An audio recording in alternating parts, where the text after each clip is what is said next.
Imagine this. A lone American pilot is flying above the endless blue Pacific.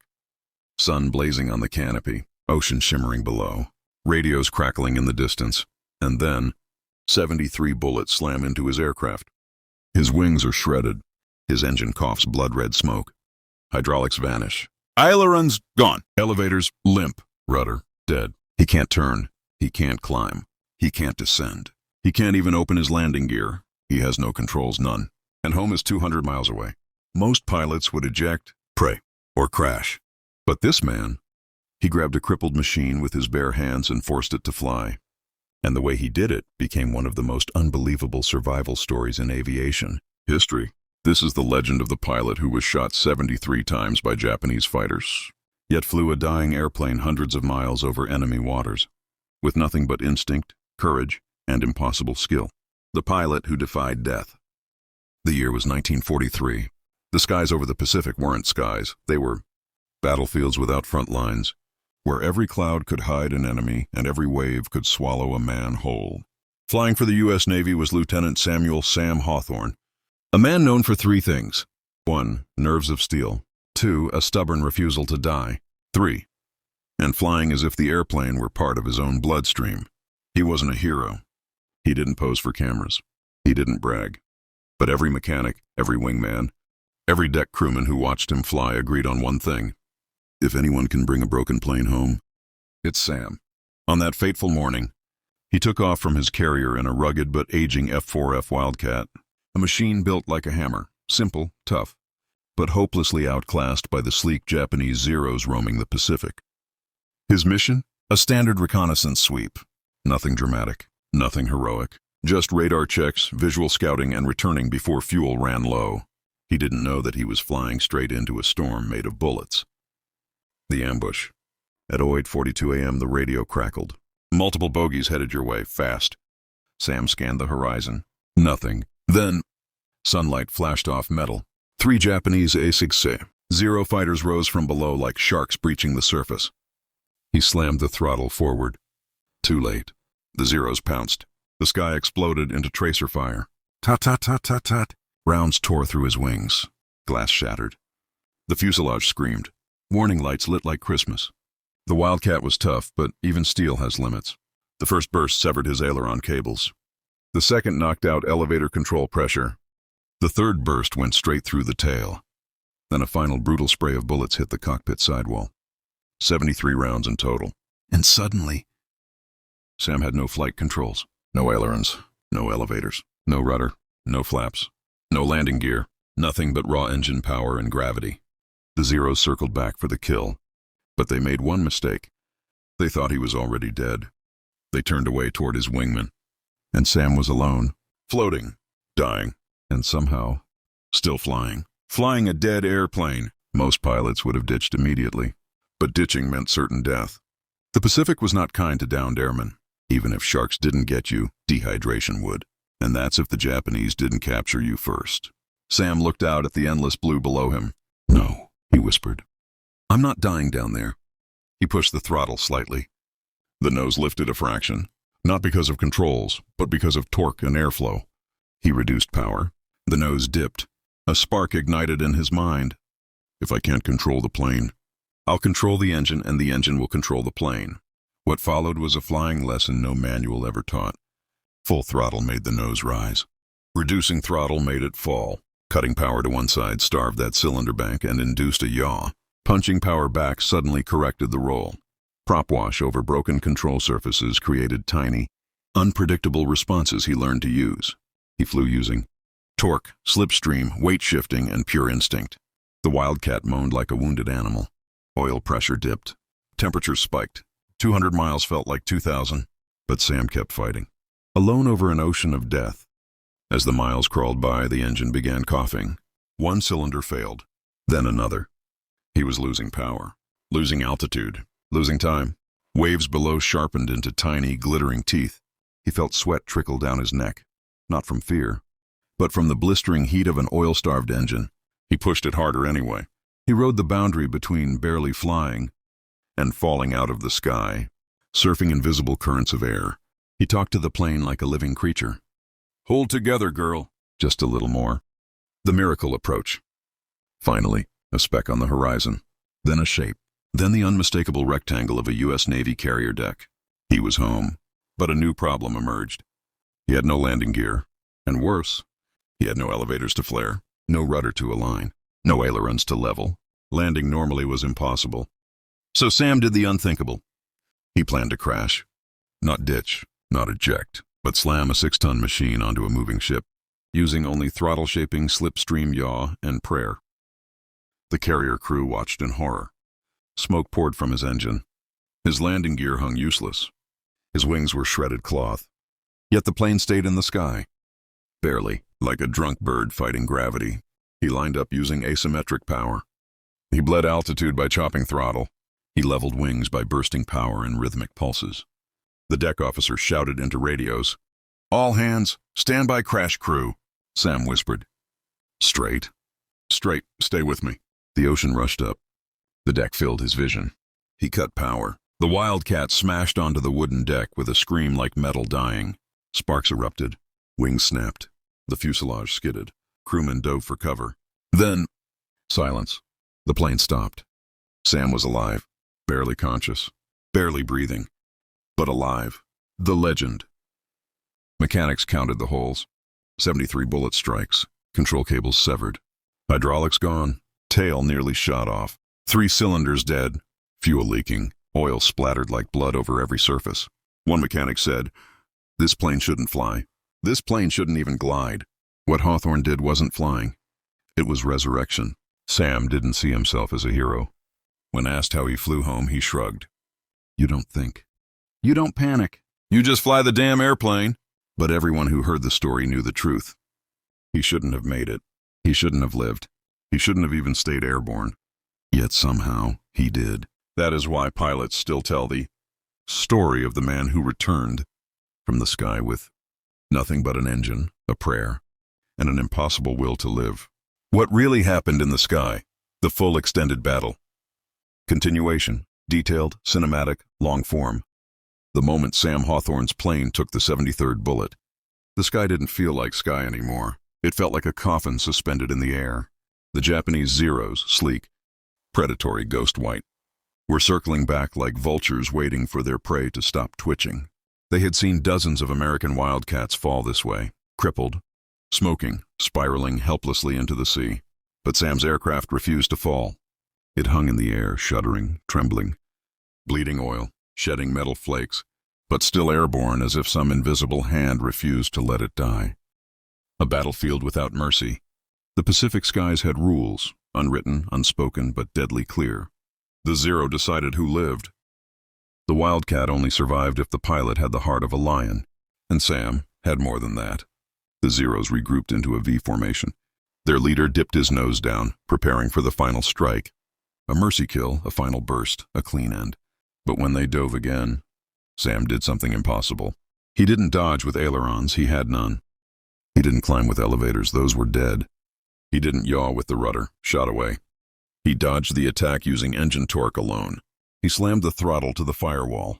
The Wildcat lurched left as the engine twisted the airframe. The burst of tracer rounds missed the cockpit by feet. The Zero pilots were stunned. How was he maneuvering? He wasn't. He was fighting the plane, fighting physics, fighting fate. But the Japanese saw the movement and thought the Americans still had some control. They hesitated, thinking they needed another angle. This hesitation, 3, maybe 4 seconds, saved Sam's life. The moment the sky went silent. After the second attack run, the Japanese leader decided the plane would fall on its own. Why waste ammunition? They peeled away, and suddenly, the sky was quiet. No more gunfire, no more enemy engines, only the wheezing cough of Sam's dying Wildcat. His wingman had already been forced away earlier in the battle. He was alone, utterly alone, utterly alone. The Pacific stretched infinitely in all directions. A blue desert with no escape. Sam leaned forward, chest heaving, arms trembling. That silence, that awful, endless, suffocating silence. It was worse than gunfire, because now he had to face something far more terrifying. The plane was no longer flying. It was surviving. And so was he. The internal battle, mental breakdown avoided. Sam's breathing went shallow.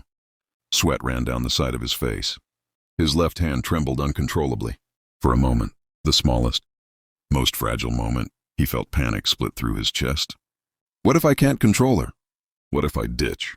What if no one finds me? What if this is it? But then he remembered his father's words.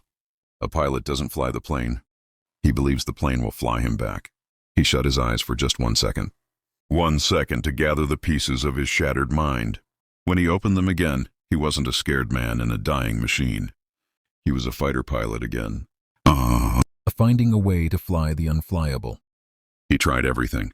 Pushing the stick forward, pulling it back, tilting left, tilting right. Nothing. The stick was limp, dead weight. He tapped the rudder pedals. Nothing. Dead. He checked cables. Severed. He checked hydraulic pressure. 0. He had no controls whatsoever. But then he noticed something. Whenever he added power, suddenly the nose pitched up slightly. Whenever he eased off, the nose dipped. Whenever he cut power quickly on the left side, the plane rolled slightly. Whenever he surged power back, it corrected. A spark ignited in his mind. She's broken, but she's not useless. He now understood. He could fly using engine power alone, a skill that no training manual taught, a trick no instructor mentioned, a method no pilot should ever need, the longest return flight in history. Now begins the 200-mile hell. The Wildcat limped forward like a wounded animal. The engine temperature climbed. The oil pressure fell. The propeller vibrated violently. Every few minutes, another cylinder coughed and dropped out. Sam listened to every sound. The metallic grind, the rattling bolts, the sizzling oil on the hot cowling. Each sound was a countdown to death. Now the ocean below looked alive. Sam looked down at the Pacific, a dark blue monster with moving shadows. He could see fins breaking the surface. Sharks, many sharks. He tightened his jaw. I'm not dying in that water. The magic of micro-adjustments. To keep the plane straight, he had to reduce throttle on the left for 1 second, burst full throttle for half a second.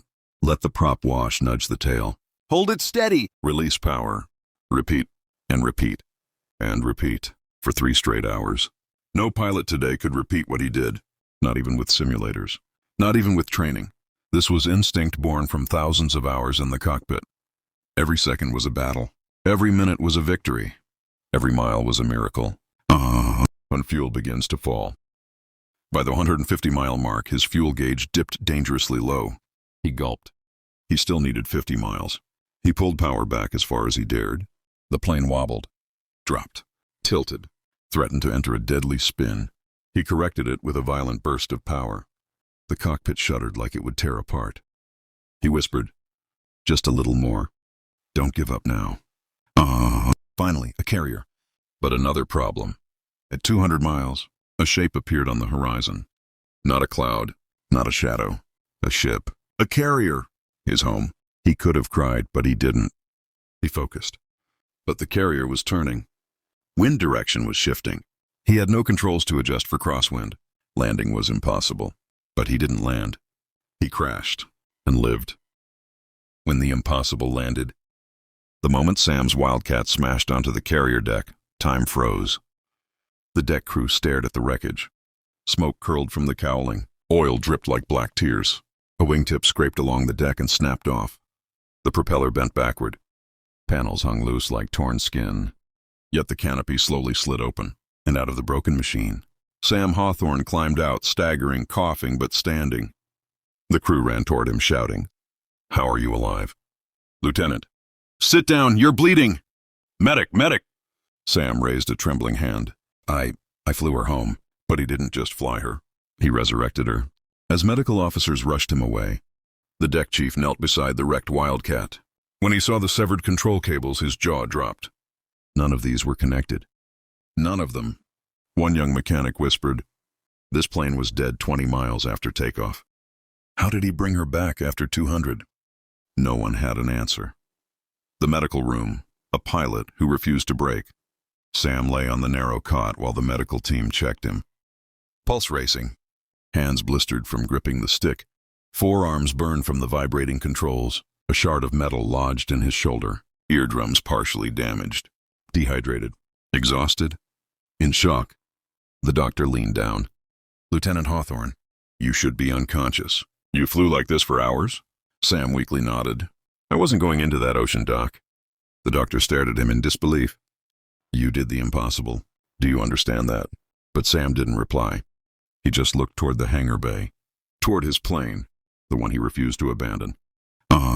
Part 6. The investigation. This should be impossible. A Navy inspection board arrived within 24 hours. This was no ordinary landing. This was a miracle the Navy needed to understand. They took photographs, measurements, control diagrams, engine damage lists, and then they found the true horror. Every single primary control surface was dead. Ailerons, cables severed, elevators, hydraulic line destroyed, rudder completely shot away, flaps disconnected, landing gear half broken, hydraulics gone, fuel system leaking from 3 different bullet holes, engine running on barely 5 cylinders. One inspector whispered, "No pilot should survive this. No plane should fly like this." His colleague corrected him. This plane didn't fly. The pilot forced it to. The report that shocked the Navy. The board wrote a legendary statement in their final log. Lieutenant Hawthorne demonstrated an unprecedented feat of aviation control. His aircraft could not be flown by conventional means. His survival defies established training, mechanical expectation, and aerodynamic principle. This statement later circulated through every naval aviation classroom, and pilots remembered his name. The legend spreads across the fleet. Within days, every ship in the Pacific had heard about the pilot who flew 200 miles with no controls. Sailors saluted him when he walked past. Pilots asked him to explain how he used power to fly. Mechanics swore he had a guardian angel, but Sam didn't act like a hero. When asked how he did it, he simply said, "The medal and the message." Months later, Sam stood on the deck while the Admiral pinned a medal on him. The Navy Cross, one of the highest honors, the Admiral whispered. There are pilots. There are great pilots, and then there are legends. You are one of them. Sam didn't smile. He looked at the horizon and said softly, I just wanted to come home. What happened to his plane? The Wildcat couldn't fly again. It was too damaged, too broken. But the crew refused to scrap it. Instead, they painted a small plaque and bolted it to the torn fuselage. The plane that should not have flown. For years, new pilots walked past it, touched it, learned from it. It became a symbol of what a pilot could do when everything else failed. The final message for your YouTube viewers. Sam Hawthorne's story is more than history. It is a reminder that courage is real, that determination is stronger than steel, that some people refuse to die even when death is certain, and that the human spirit can outfly any machine. In the Pacific skies of WWII, Sam proved one truth. A plane is only as strong as the man who refuses to let it fall. And that is the story of a man who should have died in the Pacific sky, but refused. A pilot who lost every control, yet kept control of himself. A man whose aircraft was torn, burning, bleeding, shattered, but whose will was unbreakable. If this unbelievable WWII miracle moved you, if you felt the bullets, the engine shaking, the fear, and the courage, then join us, because this channel brings you the forgotten legends, the hidden battles, the impossible missions, that history almost lost. Don't forget to like, subscribe, and share. And remember, heroes aren't born. They're forged by fire, steel, and the sky. See you in the next documentary.